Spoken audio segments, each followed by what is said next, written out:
So I'm Aaron Patzer, the founder and CEO of Mint.com. A lot has happened with Mint in the past 7 months since we launched just before the last Finovate, actually. We are now the leader in free online personal finance applications. And I think we're the leader because it takes 2 minutes to set up. It alerts you through email or SMS if anything goes wrong with your accounts. And basically, it takes the work out of personal finance. I also think for bank software or for financial software, Mint just kind of looks cool compared to most everything else, but I'm a little biased there. So I wanted to show you all the new stuff that we've put in since we last took a look.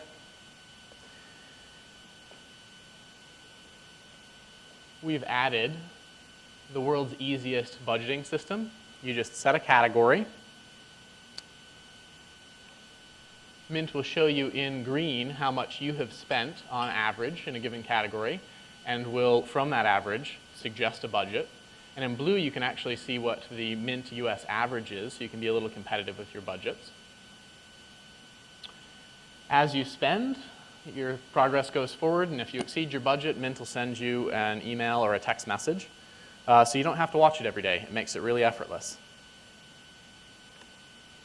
We've improved our patent-pending categorization system to give you an even deeper insight into your finances. So you can see how much you spend on home and travel and food and dining. You can dive in and see gas and groceries and coffee shops. You can even go one level further and see where does the CEO of Mint shop? And it's Safeway for groceries. Not so exciting there. We've added a brand new feature called Spend Space, which actually shows you your spending across time, and then you can actually compare how your spending is versus other people here in San Francisco or San Jose or Seattle or wherever you choose. So we can actually change the category here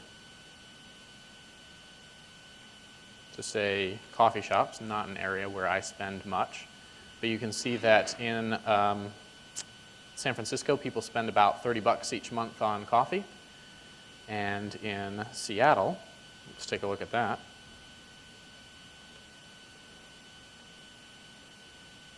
They spend about 35 or so.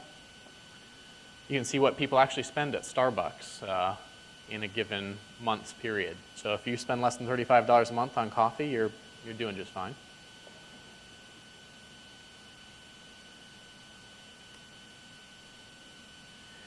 Now, last time I talked about Mint's business model, which is to actually help users save and make more money. And the way that we do that is by making financial product recommendations. So we'll say, hey, you've got, in this case, about $10,000 sitting in your Fifth Third checking account.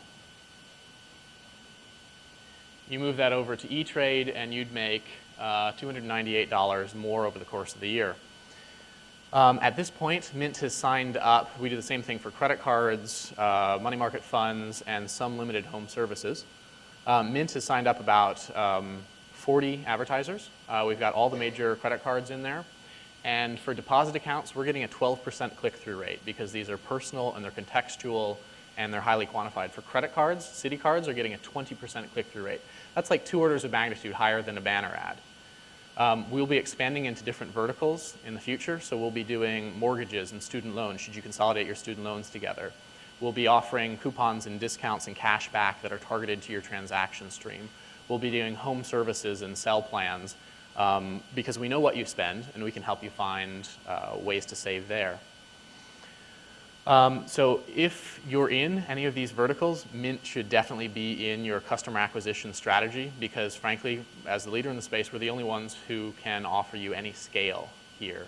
And you should talk to a guy named Anton Komisaris, a Kiwi who's associated with Mint if you're interested. The last thing I'll show you is something that frankly, almost no one else in the world has seen. Mint now supports investments and not just balances like Steve from Cake Financial said. We show you all your performance across your portfolio. So right now I have my Fidelity 401k, I have 2 E-Trade accounts in here, as well as a Vanguard account, and I can see at a glance immediately that Silicon Labs is doing well for me.